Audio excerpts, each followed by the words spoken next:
Hello friends, welcome to Kapidharshini channel.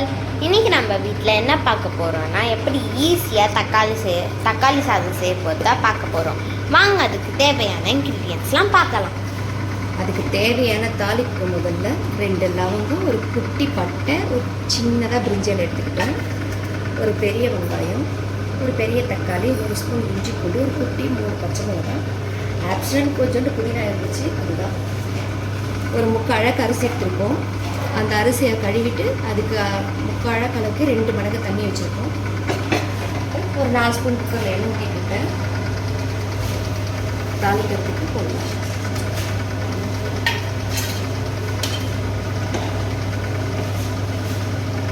பொடி வந்துடுச்சு. இப்போ வெங்காயம் போடலாம்.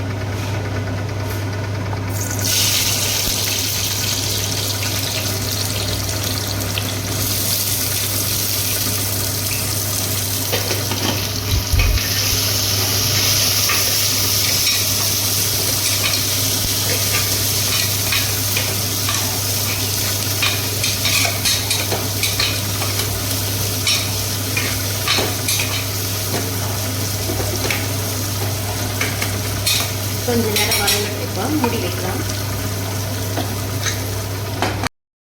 இப்போ வதங்கிடுச்சா பார்க்கலாம். கொஞ்சம் வெங்காயம் ஓரளவுக்கு திட்டமான பதத்தை வதங்கிடுச்சு. இப்போ தக்காளி போட்டுக்கலாம்.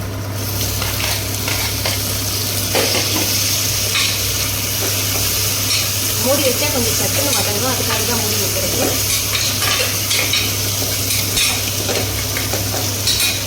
ஒரு 2 செகண்ட் 2 மினிட்ஸ் வதங்கிட்டு மூடி வைக்க வைப்போம். வதங்கிட்டு பார்க்கலாம்.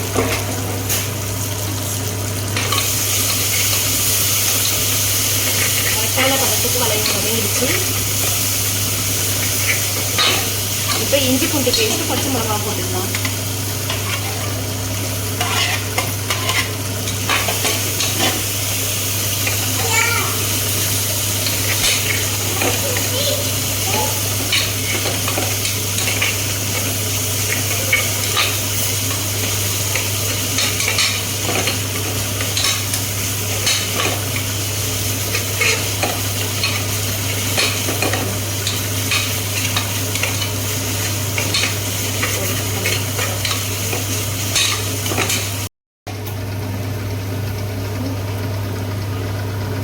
இஞ்சி பூண்டு எந்த அளவுக்கு வதங்கிட்டு பார்க்கலாம்.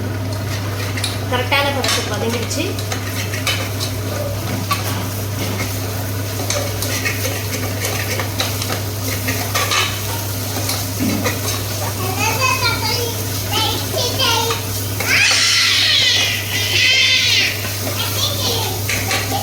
அரிசியில் ஊற்றி வச்சுங்க தண்ணி எடுத்து இந்த ஊற்றிக்கலாம். கொஞ்சம்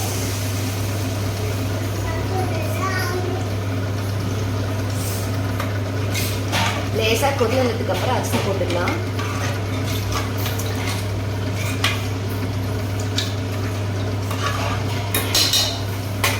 கொஞ்சம் மூடி வைக்கலாம் கொதி வர வரைக்கும். ஃப்ரெண்ட்ஸ், இங்கே பாருங்க, நம்ம கூட வீடியோ எடுக்க போது யார் இருக்காங்கன்ட்டு.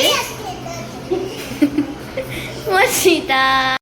நம்ம வீடியோ எடுக்கும் போது பேக்ரவுண்ட் வாய்ஸ் மோஷிதா தான் ஃப்ரெண்ட்ஸ். பார்க்கலாம். நல்லாவே கொதி வந்து இப்போ கொஞ்சம் உப்பு கம்மியாக இருக்கு, போட்டுக்கலாம். கூடவே அரிசியும் சேர்த்து போட்டுக்கலாம்.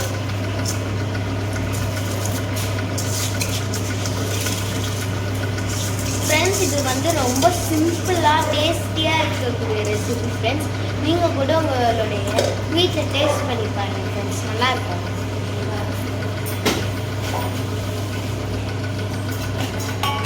லைட்டாக காரத்துக்கு கொஞ்சம் வெறும் மிளகா அப்படியே போட்டுக்கலாம். நாங்கள் இது வீட்டிலே அரைச்சிது.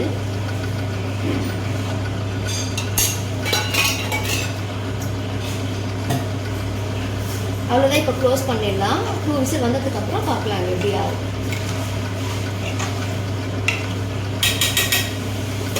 2 விசில் வந்ததுக்கப்புறம் பார்த்துக்கலாம்.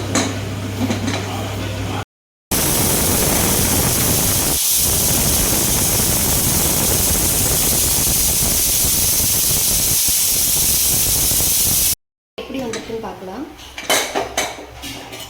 நல்லா அழகாக உதிரியாக வந்திருக்கு பாருங்கள். சாதம் எவ்வளோ அளவுக்கு நல்லா உதிரியாக பொல பொலன்னு இருக்கு பாருங்கள். ஒன்றோட ஒன்று ஒட்டலை. எந்த அளவுக்கு க்ளீனாக இருக்கு பாருங்க. இதே மாதிரி நீங்களும் ட்ரை பண்ணி பாருங்கள். நல்லா இருந்ததுன்னா சொல்லுங்கள். Thank you. Bye. Like, share and subscribe to my channel.